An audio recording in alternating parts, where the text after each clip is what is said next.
کیا آپ لوگوں نے کبھی غور کیا کہ ہماری دنیا کے نقشے میں یہاں پر موجود یہ جو ایک دیش ہے کہ جس کو یمن کہا جاتا ہے، یہ ویسے تو اپنے پڑوس میں موجود تمام دیشوں کی طرح ہی ایک عرب اور مسلم دیش ہے، مگر پھر بھی ہم دیکھتے ہیں کہ جہاں ایک طرف اس کے تمام پڑوسی دیش، وہ چاہیں سعودی عربیہ ہو، عمان ہو، کویت ہو، قطر ہو، بحرین ہو، یہ سارے کے سارے دیش ہی نہ صرف حد سے زیادہ امیر ہیں بلکہ یہاں کے لوگ بھی کافی خوشحال زندگی گزارتے ہیں، مگر دوسری طرف یہ یمن کے جو ان سارے دیشوں کی طرح ہی ایک عرب اور مسلم دیش ہے، حد سے زیادہ غریب ہے اور یہاں کے لوگ بھی حد سے زیادہ بری زندگی گزارنے پر مجبور نظر آتے ہیں۔ مثال کے طور پر بالکل برابر ہی میں موجود عمان دیش پر ہی نظر ڈال لیں تو ان دونوں کی تو زمین اور نقشہ بھی ایسا ہے کہ دیکھنے والا ڈائریکٹ کہے گا کہ یہ دونوں سگے بھائی ہیں کہ جن کا وقت کے ساتھ زمین کا بٹوارا کر دیا گیا ہے۔ مطلب ورلڈ میپ میں ان دونوں دیشوں کا نقشہ بھی مانو سملر نظر آتا ہے۔ ان دونوں دیشوں کے اندر رہنے والے لوگ بھی عربی ہیں اور ہاں مسلم بھی ہیں۔ خاص بات یہ بھی ہے کہ دونوں ہی دیشوں کی زمین کے نیچے تیل، گیس اور اس طرح کے بے شمار خزانے بھرے پڑے ہیں، مگر ان سارے قدرتی خزانوں کے باوجود بھی قسمت دیکھیے کہ جہاں ایک طرف یہ جو عمان ہے، یہ مال و دولت، اکانومی، ہر معاملے میں دنیا کے ٹاپ دیشوں میں گنا جاتا ہے اور یہاں پر رہنے والے لوگ بھی ہمیشہ خوشحالی کے انڈیکس میں ٹاپ پر نظر آتے ہیں، تو وہیں دوسری طرف یہ جو یمن ہے کرتا تو یہ بھی ٹاپ ہے، مگر بدقسمتی کی بات یہ ہے کہ یہ نیچے سے ٹاپ کرتا ہے۔ مطلب آج کے دور میں دنیا کے سب سے غریب دیشوں کی جو لسٹ تیار کی جاتی ہے، اس لسٹ کے اندر جو ٹاپ دیش ہوتے ہیں ان میں سے ایک یمن بھی ہوتا ہے، اور یہاں پر رہنے والے لوگ بھی وہ لوگ ہیں کہ جو آج دنیا میں سب سے زیادہ غریبی اور سب سے زیادہ مشکل بھری زندگی گزارنے پر مجبور ہیں۔ تو اب سوال یہ پیدا ہوتا ہے کہ آخر کیوں؟ جب ساری یہ چیزیں سملر نظر آ رہی ہیں تو پھر بھی کیوں آخر پڑوس کے تمام دیش امیر ہیں اور یمن اتنا زیادہ غریب ہے؟ کیوں یہاں کے لوگوں کے پاس کھانے پینے کی چیزیں، ایجوکیشن اور بیسک ہیلتھ فیسلٹیز تک موجود نہیں ہیں؟ پچھلے لگ بھگ 50-60 سال سے اس دیش کے اندر لگی ہوئی آخر وہ کون سی خطرناک آگ ہے کہ جو آلریڈی لاکھوں لوگوں کو جلا چکی ہے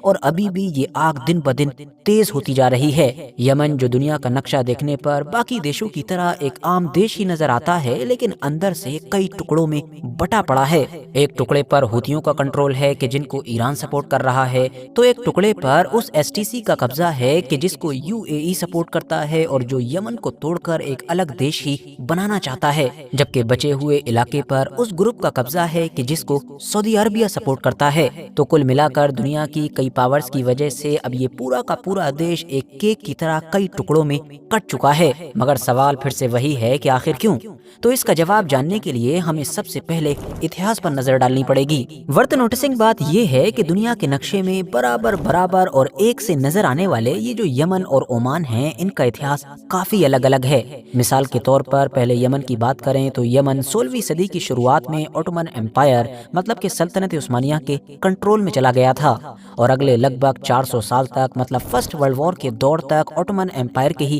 کنٹرول میں رہا تھا، مگر دوسری طرف عمان کے کیس میں ہم دیکھتے ہیں کہ یہاں تک اوٹومن امپائر تو نہیں پہنچا تھا، مگر 1507 کے آس پاس میں پرتگالیوں نے سمندری راستے سے آ کر یہاں پر قبضہ کر لیا تھا اور اس علاقے کو اپنی کالونی بنا لیا تھا۔ حالانکہ پرتگالی لوگوں کا عمان کے اوپر یہ قبضہ زیادہ لمبے وقت تک چل نہیں سکا تھا، کیونکہ 1650 کے آس پاس میں عمانیوں نے اکٹھا ہو کر پرتگالیوں کے خلاف جنگ چھیڑی اور ان کو یہاں سے باہر کھدیڑ دیا، اور اس طرح سے اس علاقے میں شروعات ہوئی عمانی سلطنت کی۔ اب پرتگالی تو چلے گئے تھے، مگر عمانی لوگوں کے لیے پیچھے ایک بڑی ہی قیمتی چیز چھوڑ گئے تھے، اور وہ قیمتی چیز تھی سی ٹریڈ کا ایکسپیرینس۔ جی ہاں، پرتگالی لوگوں کا سمندر کے ذریعے سے ویاپار کرنے کا جو پورا طریقہ تھا، اس کو عمانیوں نے بڑی اچھی طرح سے سیکھ لیا تھا، اور اب اسی ایکسپیرینس کا استعمال کرتے ہوئے انہوں نے سمندر کے اس پورے بڑے علاقے میں سی ٹریڈ روٹ کا پورا جال بچھا دیا۔ سمندر کا یہ پورا ہی بڑا علاقہ مطلب کہ چاہے ایران ہو، افغانستان، پاکستان اور انڈیا، یا نیچے تھوڑا افریقن کنٹریز کی طرف بھی بڑھ جائیں، تو اس پورے علاقے کا جو سی ٹریڈ ہوا کرتا تھا وہ انہی لوگوں کے کنٹرول میں آیا کرتا تھا۔ کچھ وقت کے بعد جب پوری ہی دنیا میں برٹش امپائر کا دبدبہ قائم ہونے لگا تو عمان پر بھی خطرہ منڈرانے لگا، اور عمان نے برٹش امپائر سے ایک ڈیل کر لی۔ 1872 کے آس پاس میں ہونے والی اس ڈیل میں یہ طے پایا کہ جہاں ایک طرف برٹش امپائر عمان کو پروٹیکشن دے گا، اس کی حفاظت کرے گا، تو وہیں دوسری طرف عمان کے جو ریسورسز ہیں یا باقی قیمتی چیزیں ہیں ان میں برٹش امپائر کا حصہ ہوگا۔ دھیرے دھیرے تھوڑا وقت اور گزرا اور پھر 1951 کا دور آیا کہ جب عمان کو برٹش امپائر سے پوری طریقے سے آزادی حاصل ہوئی۔ اس کے بعد عمان کا کنٹرول پوری طریقے سے جس انسان کے ہاتھ میں تھا، جن حکمران کے ہاتھ میں تھا، ان کا نام تھا سعید بن تیمور۔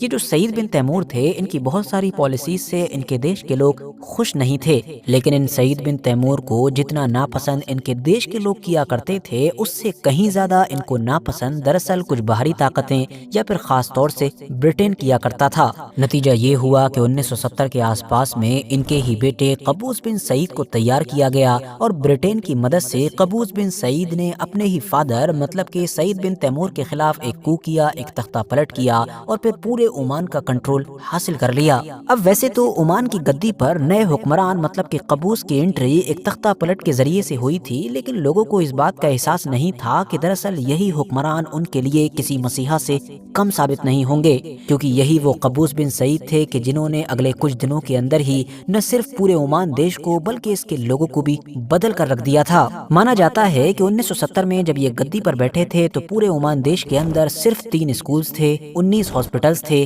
اور اس کے علاوہ صرف لگ بھگ 10 کلومیٹر کی ہی پکی سڑک ہوا کرتی تھی۔ لیکن سلطان قابوس کی حکومت شروع ہونے کے صرف 15 سال کے بعد ہی عمان کے اندر لگ بھگ 500 کے قریب اسکولز تھے، 100 کے قریب ہاسپٹلز تھے اور پکی سڑک بھی لگ بھگ 3000 کلومیٹر سے آگے نکل چکی تھی۔ سلطان قابوس نے عمان کے اندر پوری طریقے سے غلامی ختم کی، عورتوں کو ووٹنگ رائٹس دیے تاکہ عمان کے اندر جو بھی مجلس شورا یا اس طرح کے نچلے لیول کے الیکشنز ہوتے ہیں ان میں عورتیں ووٹنگ کر سکیں۔ اس دور میں تیل کو بیچ کر جو بڑی تیزی کے ساتھ عمان کے اندر پیسہ آ رہا تھا، وہ مانو سارا کا سارا پیسہ عمانی لوگوں پر ہی خرچ ہو رہا تھا۔ اسی دور میں ہی سلطان قابوس کی طرف سے تیل سے جڑی ہوئی بھی ایک پالیسی لائی گئی جس نے عمان کے لوگوں کو بہت فائدہ پہنچایا۔ اس پالیسی کے تحت یہ قانون بنایا گیا کہ باہر کی جو بھی کمپنی عمان کے اندر تیل نکالے گی، اس کے لیے یہ ضروری ہے کہ وہ عمان کے جو لوکل ورکرز ہیں، جو لوکل لوگ ہیں، ان کو کام پر رکھے، ان کو ٹریننگ دے تاکہ عمان کے لوگوں کو صرف کام ہی نہ ملے بلکہ وہ دھیرے دھیرے خود اتنے زیادہ ٹرینڈ ہو جائیں کہ آگے چل کر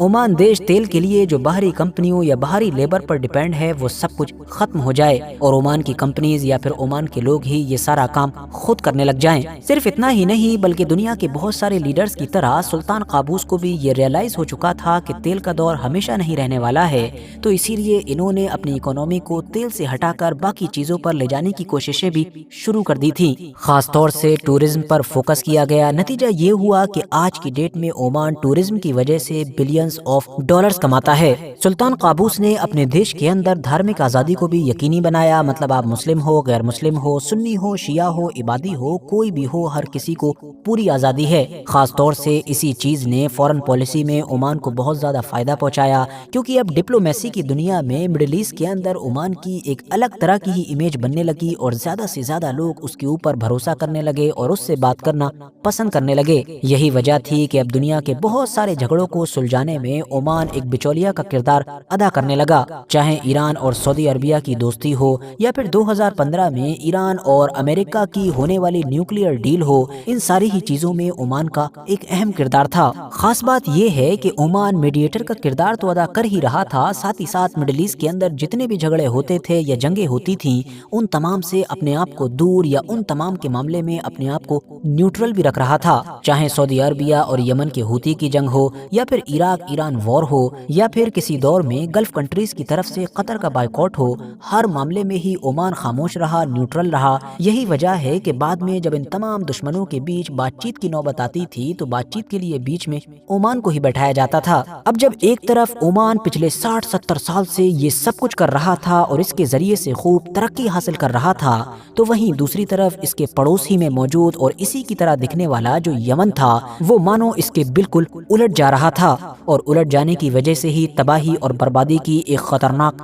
داستان لکھ رہا تھا۔ اس داستان کو سمجھنا ہے تو پہلے ہم کو یمن کے عام لوگوں پر نظر ڈالنی پڑے گی، کیونکہ یمن کی جو آبادی ہے وہ ویسے تو 99% سے بھی زیادہ مسلم ہی ہے، لیکن ان مسلمانوں میں بھی 60 سے 65% کے قریب تو سنی ہیں، مگر جو 35 سے 40% کے قریب آبادی ہے وہ شیعہ ہے اور شیعہ میں بھی زیدی شیعہ ہے، اور یہی زیدی شیعہ لوگ ہی ہیں کہ جو یمن کے نارتھ کے زیادہ تر علاقوں میں بسے ہوئے ہیں۔ تو اب ہوا یہ کہ فرسٹ ورلڈ وار کے دوران جب سلطنت عثمانیہ کا خاتمہ ہوا تو انہی زیدی لوگوں نے نارتھ یمن کے پورے علاقے پر اپنی خود کی ایک سلطنت کی بنیاد رکھی، جس کو متوکلائٹ کنگڈم یا پھر عام طور پر کنگڈم کنگڈم آف یمن کے نام سے یاد کیا جاتا ہے۔ تو اب نقشہ کچھ اس طریقے کا تھا کہ نارتھ کے علاقے پر تو ان زیدی لوگوں کا کنٹرول تھا کہ جن کے لیڈر کا نام ہوا کرتا تھا امام یحییٰ، جبکہ یمن کا جو بڑا اور ساؤتھ کا علاقہ تھا وہ برٹشرز کے کنٹرول میں تھا۔ دھیرے دھیرے وقت گزرتا گیا اور پھر سیکنڈ ورلڈ وار کا دور آیا کہ جب دنیا کی راجنیتی میں اور بھی بڑے بڑے بدلاؤ ہو گئے، اور پھر اس کے بعد ہم دیکھتے ہیں کہ 1962 میں نارتھ یمن کے کچھ سنی کمانڈرز نے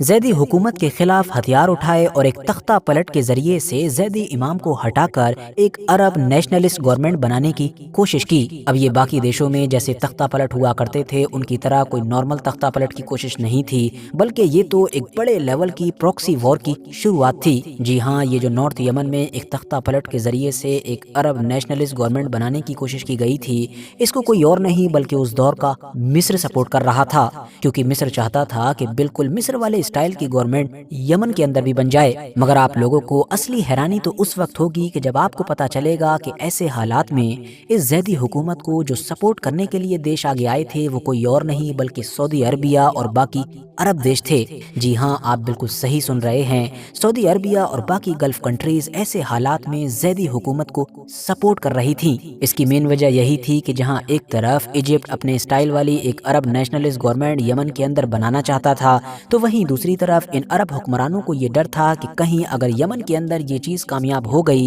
تو بہت جلد ہی اسی طرح کا بدلاؤ، اسی طرح کا انقلاب ہمارے علاقوں میں بھی آ سکتا ہے اور ہماری حکومتیں خطرے میں پڑ سکتی ہیں۔ تو اسی لیے انہوں نے زیدی لوگوں کی جو حکومت تھی، جو بادشاہت تھی، اس کو ہر حال میں بچائے رکھنے کے لیے سپورٹ کرنا شروع کر دیا۔ باہری طاقتوں کے اس طرح سے ناردرن یمن میں انوالو ہو جانے کی وجہ سے ایک سول وار کا آغاز ہوا جو اگلے 8 سال تک چلتی رہی۔ اس میں لگ بھگ 1 سے 2 لاکھ کے قریب لوگوں کی موتیں ہوئی۔ 1970 میں جا کر یہ سول وار جب ختم ہوئی تو جو زیدی حکومت تھی اس کی ہار ہو چکی تھی، وہ یہاں سے ختم ہو چکی تھی، جبکہ ایجپٹ سپورٹڈ جو عرب نیشنلسٹ پارٹی تھی اس کی جیت ہو چکی تھی۔ مگر یاد رہے کہ جس وقت نارتھ یمن میں یہ سب کچھ ہو رہا تھا تو اسی وقت ہی ساؤتھ یمن میں بھی بہت کچھ بدل چکا تھا، کیونکہ یہاں پر بھی یمنی لوگوں کا ایک گروپ تھا کہ جس کا نام تھا نیشنل لبریشن فرنٹ، کہ جس نے برٹشر سے مقابلہ کیا اور ان کو ساؤتھ یمن سے نکلنے پر مجبور کر دیا۔ مگر نوٹ کرنے والی بات یہ ہے کہ یہ جو ساؤتھ والا گروپ تھا کہ جس نے برٹشرز کو بھگا کر ساؤتھ پر کنٹرول حاصل کیا تھا، یہ آئیڈیولوجیکلی